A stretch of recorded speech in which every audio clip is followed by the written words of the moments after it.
Now you have your new single that is Yeah. out, Take You Out, which Yeah. I love. I've been Thank playing you. it nonstop. It's on my playlist, so y'all check out the Live with Lamar playlist. It is on there for you guys to check out as well. And it's a Appreciate it. fire. One of my very first questions I want to ask Yeah. is it a paying homage to Luther Vandross' "Take You Out"? Because that's the first thing I thought about. Obviously, I don't think it sounds like it. Maybe a little bit of sample in there, but was that an inspiration for that song? No, it was not really. Mm-hmm. I was honestly the original song samples like a Beanie Man and Maya song, "Girls Them Sugar." Yeah, yes. But when I heard it back, or whatever, I was like, yo, it sounded a little too clubby. Because one thing about me, like I try to be, like you said earlier, I try to be very authentic with my music, and I don't like the club. Back in the day, I used to be in the club a little bit, you know what I mean? But I never really, that wasn't never my vibe, you know what I mean? But I do know that you meet people there, you know what I mean? I've had some of my best times in the club, in the lounges, and all them vibes, you know what I mean? The bars. I had a few drinks, you know what I mean? I don't really drink that much now, but we know. I've thrown a few, you know what I mean? A few drinks, you know what I mean? Like I've partied, you know what I mean? Some. So when we decided to do the record, I decided to actually strip the record of its original sounds and start from the bottom up. But I like the words, I like the vibe. But honestly, Luther wasn't on my mind. That's crazy. Because if he was, and I love Luther Vandross, you know, shout out to Luther Vandross, whatever. But if he was on my mind or whatever, I definitely would have probably, because y'all gave me some ideas. Like, cause a lot of people were saying that to me. They like, yo, they don't sound like that or whatever, but it's making me think of that. And I'm like, damn, that's good, because you think of a hit and then you hear my song. That's what I thought about.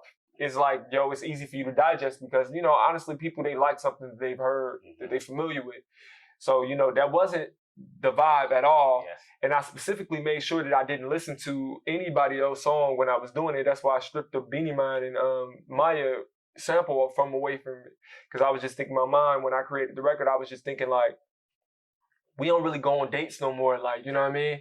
Like, during this day and age, whatever, my social media, you see my social media and the vibes, my DMs be... Oh, we gonna get to that. Oh, don't worry. They be thick, you know what I mean? So it ain't nothing for me. Like, all I gotta do is hit a soft reply like, bet, send the Addy. I can do all that or whatever without even going the whole date, the movies, the bar, the club. I don't have to spend nothing, to be honest with you. And that's not even me being arrogant. It's just the times, you know what I mean? People, what you doing, big head? Like, all that energy is really real. People know what they want, you know what I mean? If they want to get to it, they get to it. But I just thought in my mind or whatever, it was just important for me to kind of just bring back that essence of just going out and just figuring it out with someone and just catching a wave and the vibe, different places. You know what I mean?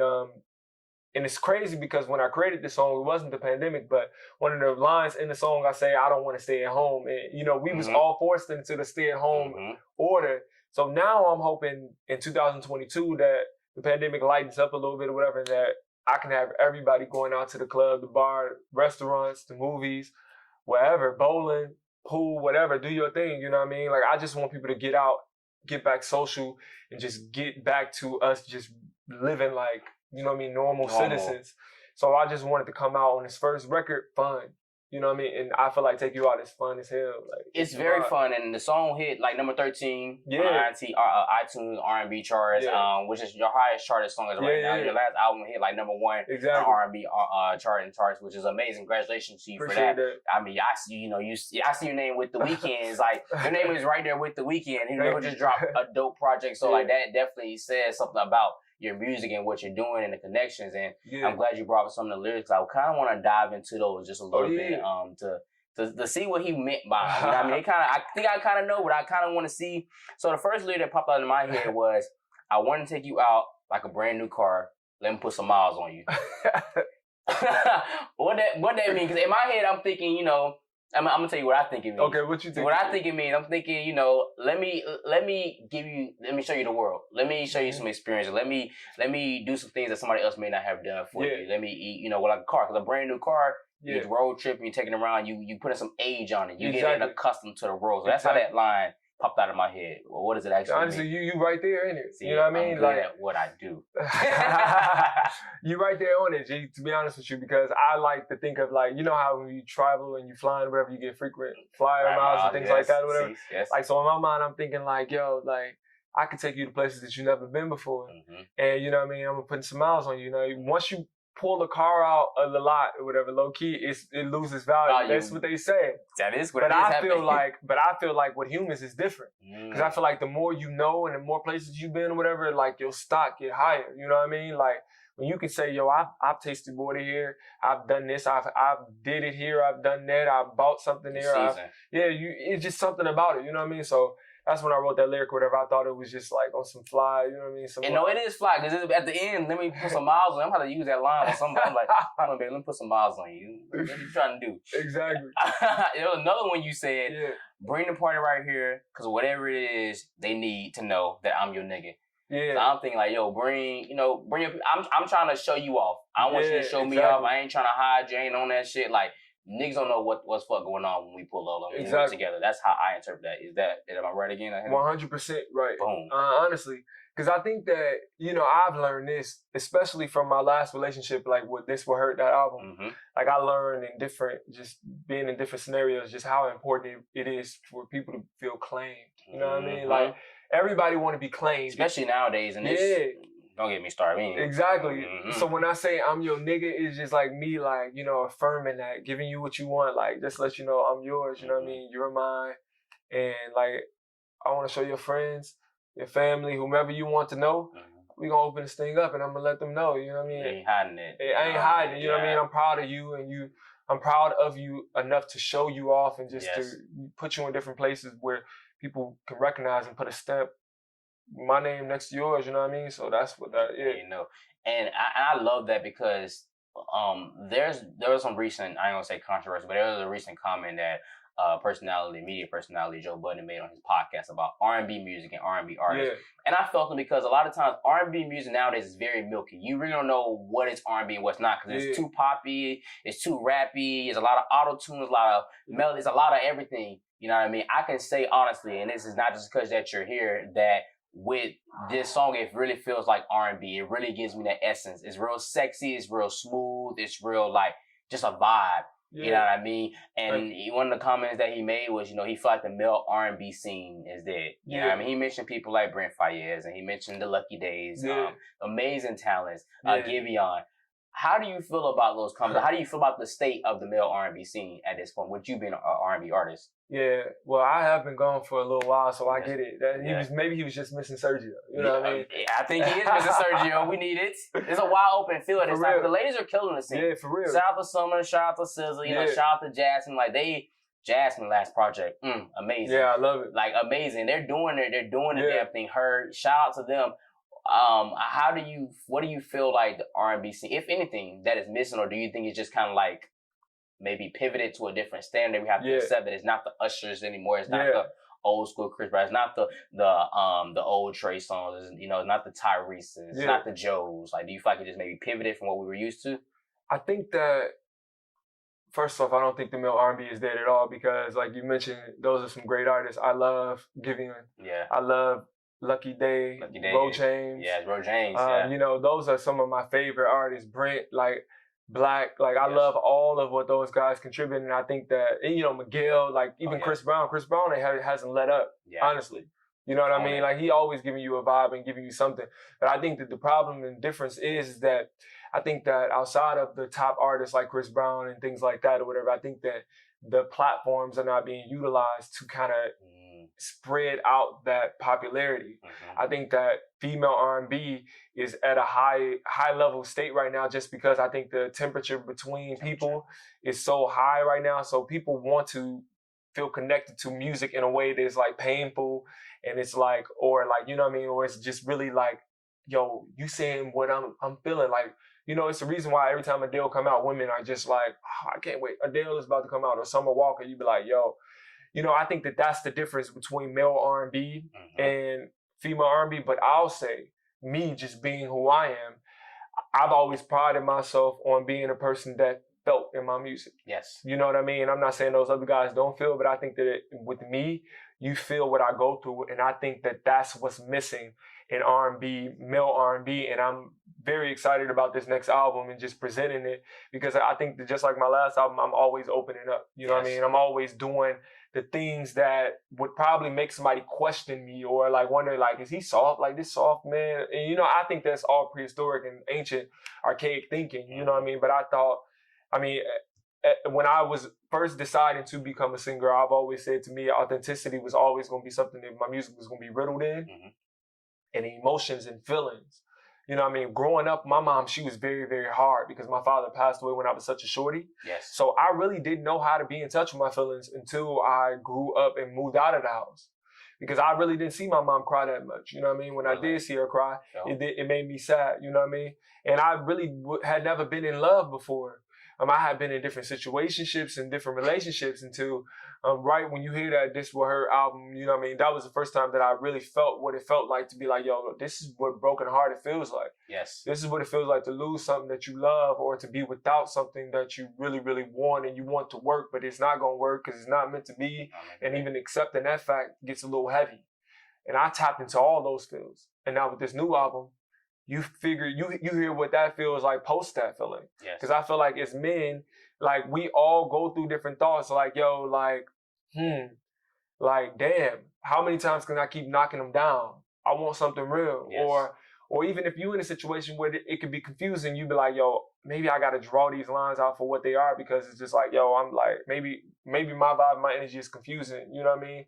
Or like, I don't know. I just think that it's confusing. I feel like now, especially now, because everybody has, it's so many different definitions and vibes, and you always have to second guess, like, oh, this is too much or that's too little. Yeah. Or I'm trying to be in a relationship, but I'm not. Or I'm trying to be in a situation, but I'm not. And it's like, okay, let me be transparent, let me be upfront. But then it's just like, we constantly keep running into opposites. And then it just creates such a milky situation for the dating scene and for the love scene that doesn't exist. Like, that's my life right now, if y'all only knew what's been going through my head lately. But it's difficult. It's hard. Like, that's real life. Like, you just don't know, because you may do something that genuinely feels genuine within you, but then that person you're trying to do that with is like, that's too much. Like, that's too much. Just I said that's gonna get ice cream.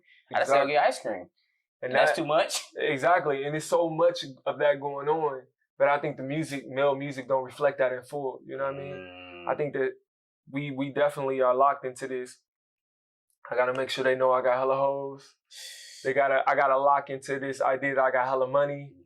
And not all of them, you know what I mean? I'm just saying, but I think that the emotions, and I think that they missing the male, they just missing that male, like, sensitivity. You know what I mean? That male, like, damn, he going through what I go through. Because I think women want to know that they connect with men too. Absolutely. Not just, I think that women definitely want to know that they can desire you, but they also want to know that they can cry with you and cry to you. Yes. So, you know what I mean? I'm ready to bring that aspect of it back into the conversation and just bring I don't know, like, the dialogue of, like, breaking up and just like the feels. The feels that's there. You know, what we nowadays call simping. Basically making it more normalized to where it is not a bad thing to, I guess, quote unquote, simping, but if we're gonna use today's terminology. Exactly. But, you know, I can admit and say I was, you know, anti-simping, but somebody LA is weird that does something different, because it's definitely put me in a feeling state, you know, that I kind of wasn't in tune with for years. But now I've been out here, you know, I'm around a lot of just very peaceful. It just feels different out here. And so it got me, like, thinking about love and relationships and things that I was like, Nah, don't run from it. And you gotta run towards it. And see, fuck that. Nah, you gotta. Because that's the thing. Like, the thing is, like, we are all going to one day leave this earth. Yes. You know what I mean? Our legacy is all compacted of all our experiences. And the thing is, for me, it's so important to make sure that I hurt, I smiled, you know what I mean? I cried, I was happy as hell.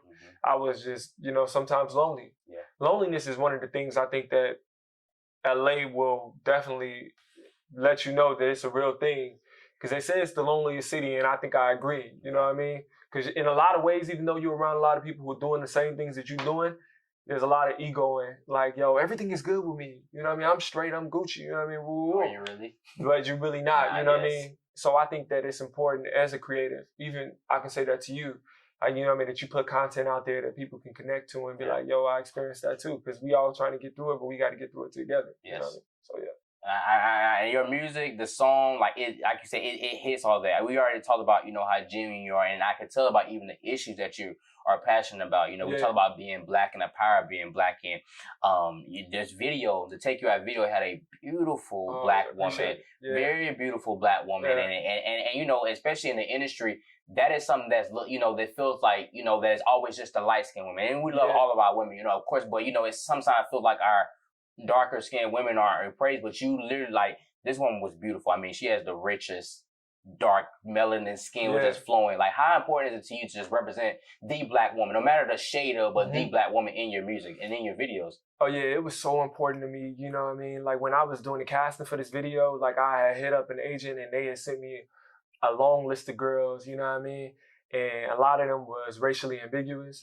It was just a lot of different things, whatever. But what was important to me for this specifically visually, this project, was for me to make sure that I had women that look like the women in my family. You know what I mean? Women that look like the women I went to college with, women that I've dated. You know what I mean? Like, I just wanted to make sure that it was really, really put out into this idea that a woman can be beautiful in different ways and different shades and different things like that. So it wasn't even necessarily her skin that made me so captivated. It was really, really just looking at her, and I saw something within her, like her pictures. So rich. Yeah, shout out to Goddess. Goddess, yes. I really was just like, yo, like, it's something about her that looks like women, black women. You know what I mean? Like, this whole project, you will see visually, like, I've shot a lot of different things. I've shot a lot of different trailers, shot some more music videos, and they women that look like women that you see everywhere. You know what I mean? Not just like on Love and Hip Hop or like on the reality TV shows and things like that, whatever. It was really important to me to make sure that it was authentic women, and that it was nothing for clout, or it wasn't nothing to try to get attention or anything like that, whatever. It was genuine. You felt the connection when you walked into the room. And when we shot the video, it was a one-day shoot. It was such a vibe. It's such a situation. The concept was kind of a play off of me. I love Queen and Slim. Okay. I love cinematography. I love, shout out to the director and just everything about it in terms of blackness and black love. I love that tale, you know what I mean? Yes. So it was important for me to just kind of give my take at it. So me and her, we locked in. As soon as we saw each other, we was just vibing, and she was just such a calm spirit. And she was like, I love your vibe. You're just so chill. I can't believe that you're running the show and you're behind the camera and all those things. I'm like, yeah. I'm like, I got to do it. She was like, I respect it. I said, because by any means necessary. Yes. And I told her I moved out here and I lost my team when I moved out here.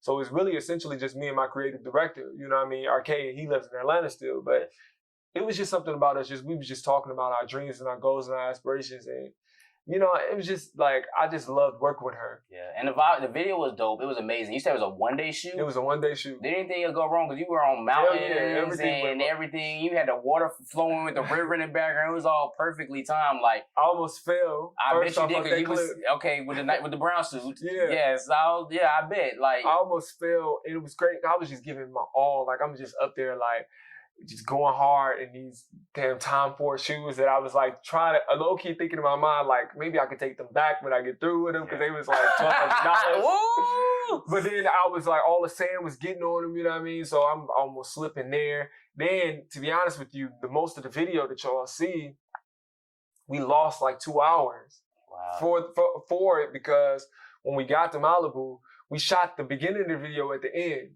and the sun set way quicker than they said it was.